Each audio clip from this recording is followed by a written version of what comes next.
So this lecture continues on with the discussion of issues related to aggression. And we're going to explore in greater depth Anderson and Bushman's model and the paper that I have you read.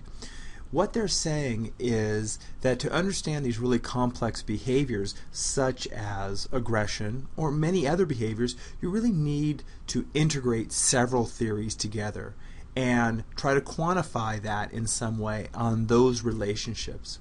So their model looks at aggression as having many or multiple causes.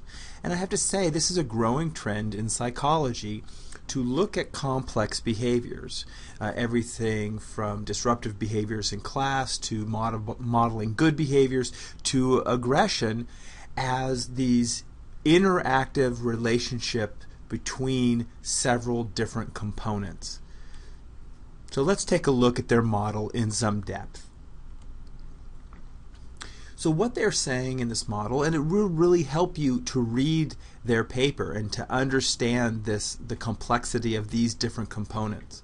But we have up here, we have inputs, person and the situation, what comes to that aggressive state, what comes to that aggressive behavior. These are the routes, and we'll look at those. These are emotional, cognitive arousal states of the individual. The person and the situation brings to that. And then what happens? The outcomes, what results. And you can have different actions. The actions can be very impulsive, reactionary to what they see, or it can be thoughtful. And these all interrelate, and one affects the other, and it comes back to the beginning. So let's just look at a few of these components. So in their model, the general aggression model, we have inputs. Now this could be simply coming to a situation with different personalities. Some people will come into a situation where they will be easily provoked to aggression, while others don't. Let me give you an example. This may go counterintuitive to what you might believe, but people with low self-esteem tend not to show aggression. It's the people with the high self-esteem, they are more prone to aggression. That might be a personality trait, that might be a learned trait, but this is bringing that personality trait into a situation. Well, it can simply be something as obvious as gender. Males are just 10 times more likely to be physically aggressive.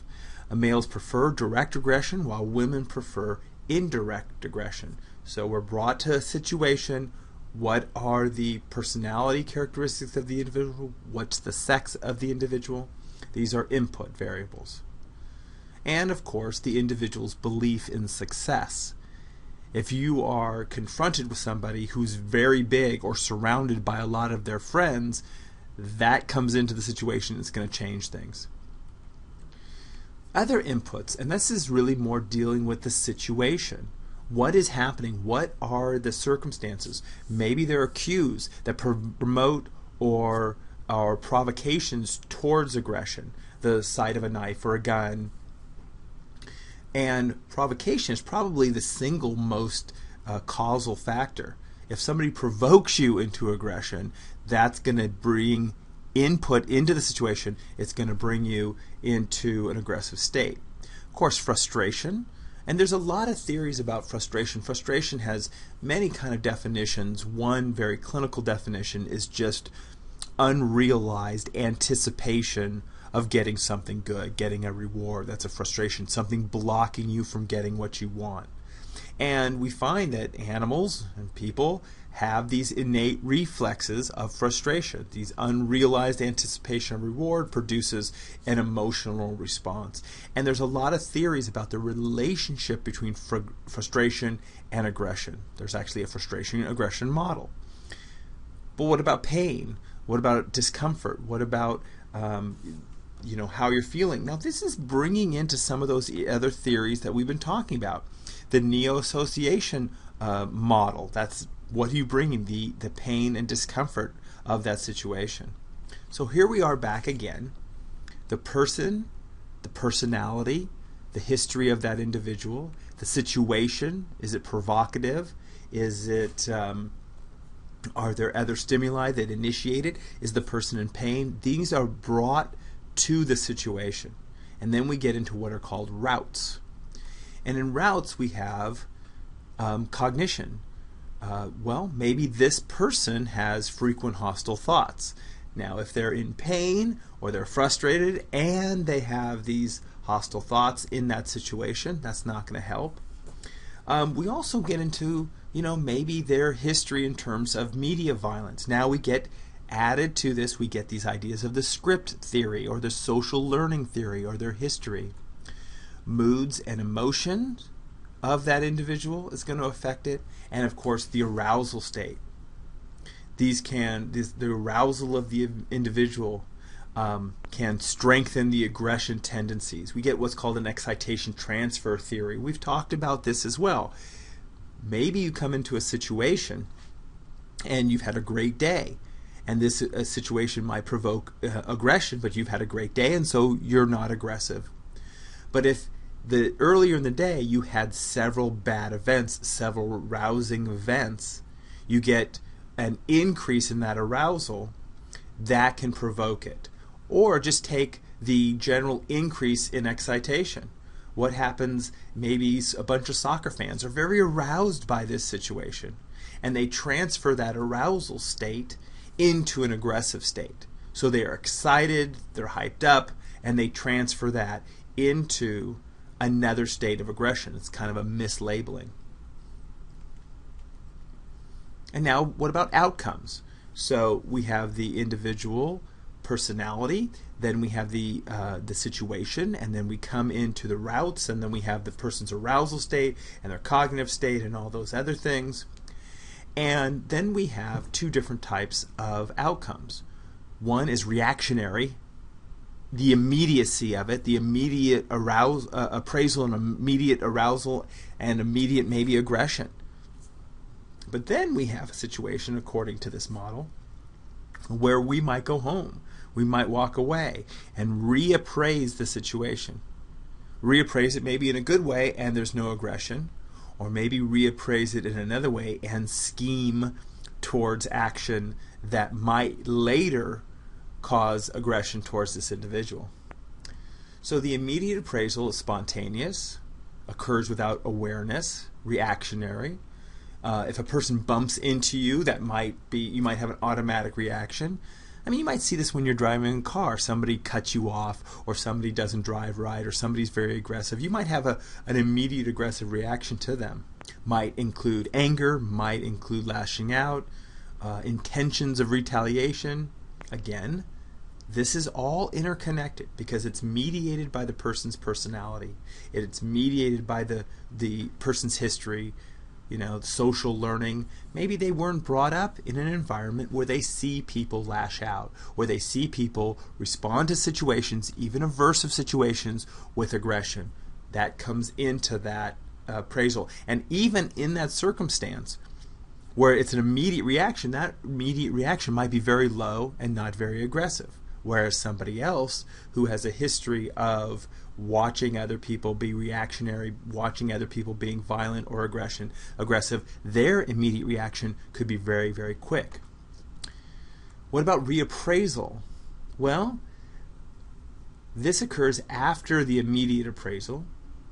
Depends on resources, how much time, even cognitive capacity, what you're keeping in your mind. If the immediate appraisal is important, but your behaviors aren't satisfying, in other words, you kind of stew on it, you go back and you reappraise and you find that you did not like your reaction. Maybe your reaction was too tame. Maybe retribution needs to take place. This is the kind of things that they're saying. Search for alternative views, relevant memories. This is taking place after the immediate fast reaction. This can happen, though, at the situation, or it can happen later. And the reappraisal can actually increase the level of aggression. If you reappraise it, you don't just lash out, but you reappraise it and you realize how angry you are, that can cause a reaction later on. So this actually came directly from the paper you were asked to read. Okay, immediate appraisal, resources? Do you have the means to be able to deal with this aggressively if you wanted to? The outcome, how important is it? Do you need to reappraise what you're going to do? Do you have a impulsive reaction? Do you have a thoughtful action? What is that relationship? Okay, so we've looked at these theories. I wanted to move on to something that I find particularly interesting because it's kind of in the field that I study. And this field is known as game theory. It's a way of looking at how people make decisions.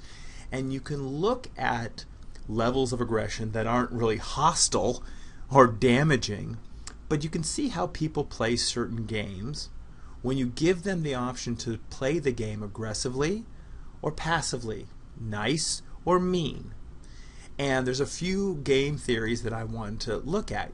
Game theory doesn't always have to be about aggression. It can be about strategy. It can be about sharing. It can be about altruism. It can be about a lot of things. But I thought we would look at a couple. We'd look at the hawk-dove game and the prisoner's dilemma game. The hawk-dove. Okay, that's actually a DC comic, Hawk and Dove, but I thought it was a really cool cover, so I put it in there. But let's take a look at the game. This is the kind of layout of the game, and I'm going to give a demonstration. All of this doesn't have to make sense. But basically you have two people playing the game. You have this player and you have this player. And they have two options. They can be aggressive and play the hawk card, or they can be passive and play the dove card. The other person can do that as well, and they play the game together. If this individual up here at the top plays a hawk card, this person over here has to play a card at the same time. You can't look to see what the other person plays. If they both play hawk cards, then the payoff, we get these payoffs here, don't worry about the numbers, is it can be damaging to both of them. They're both aggressive, they both hurt each other. If this one plays the hawk card and this plays the dove card, the dove doesn't win anything. The hawk wins because the dove gets chased away.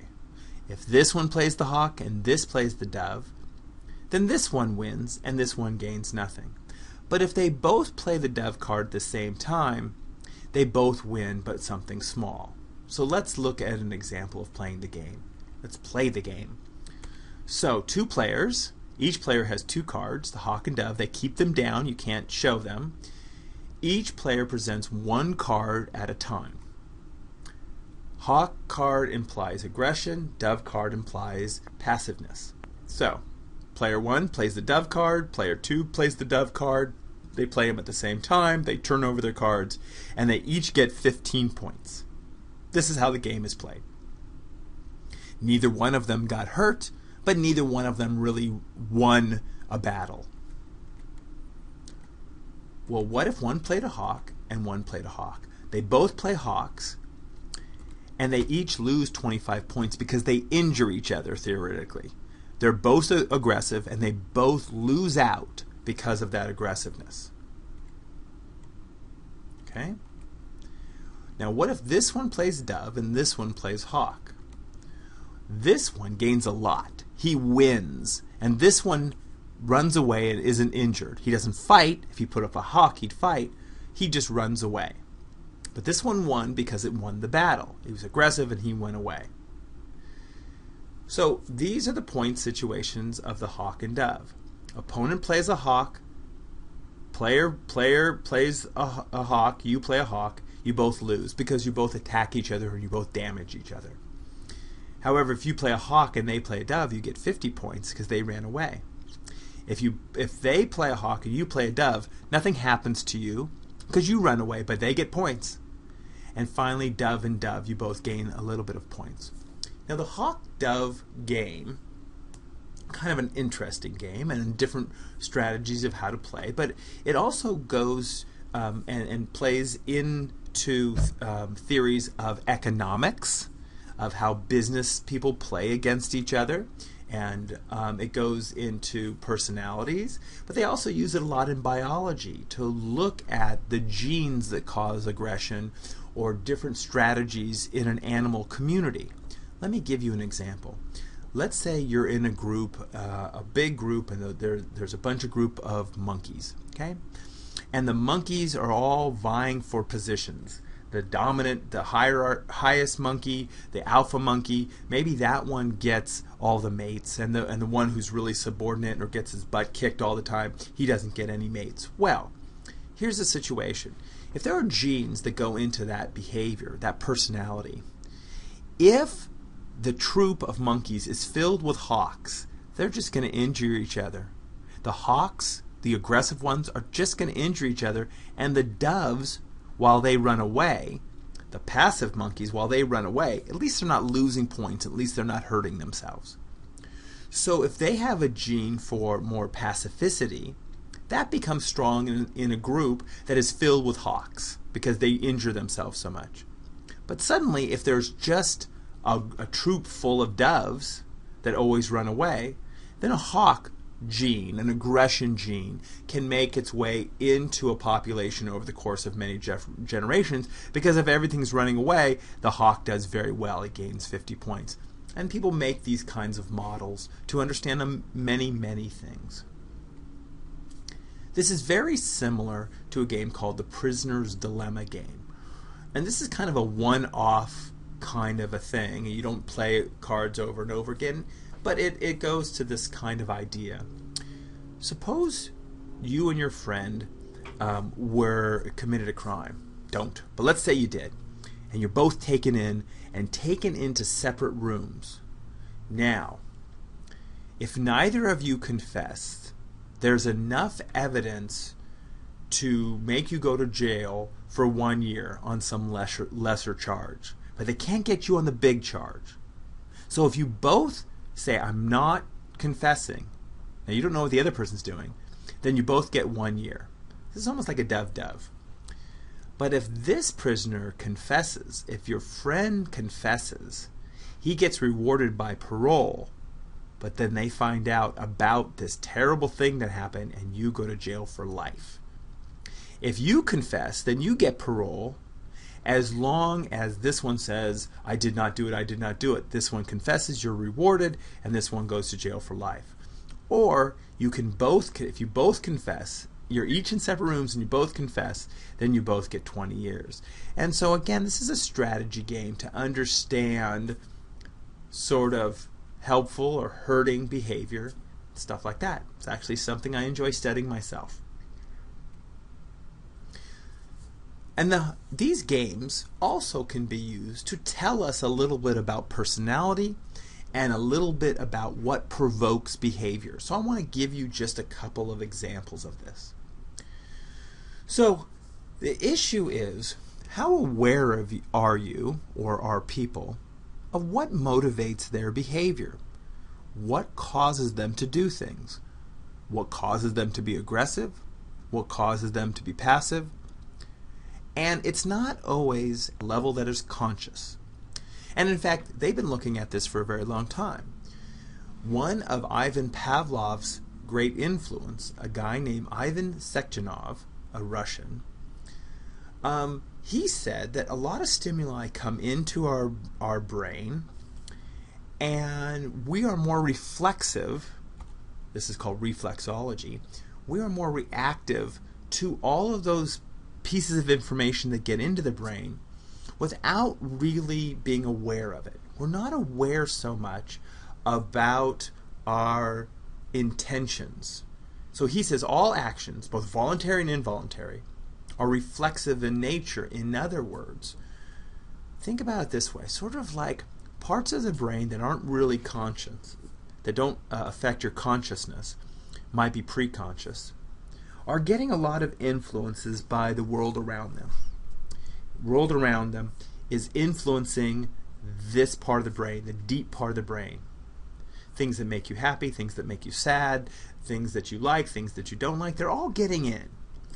And then when it's time to do behavior, you respond to those, and less sort of this, I had this in my mind all the time, this high level of consciousness. It's saying that our behaviors are more subconscious, influencing our conscious behavior and causing the behavior. So, This will make, I think, a little bit more sense in the coming slides. It's a little confusing, I get that.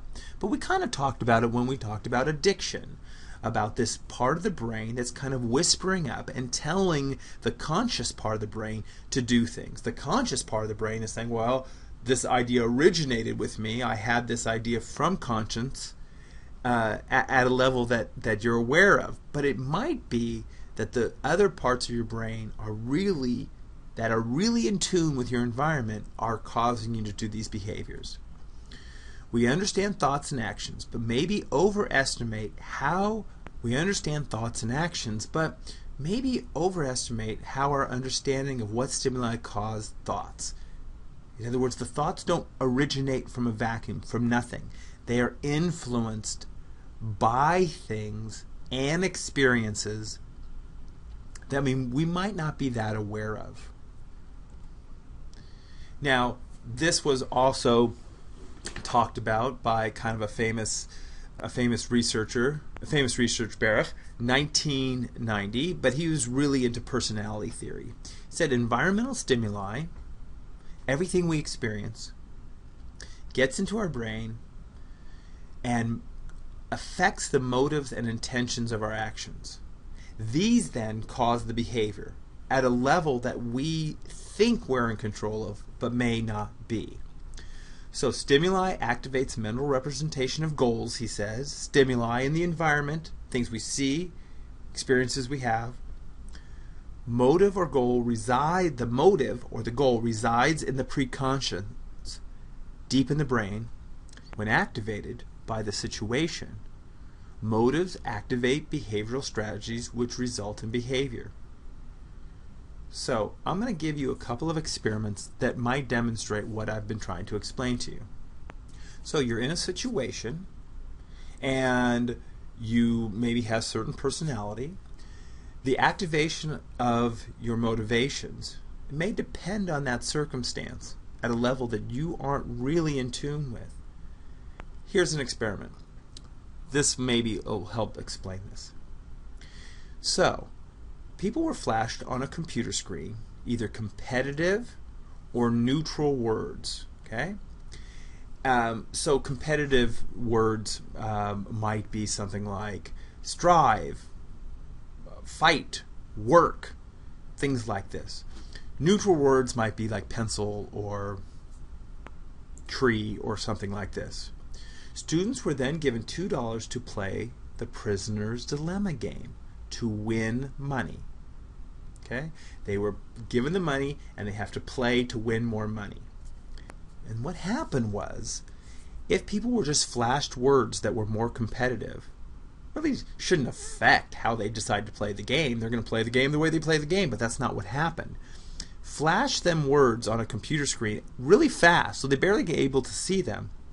And those people chose to play the prisoner's dilemma game more aggressively, or the hawk-dove game more aggressively than if they were flashed these non-competitive words.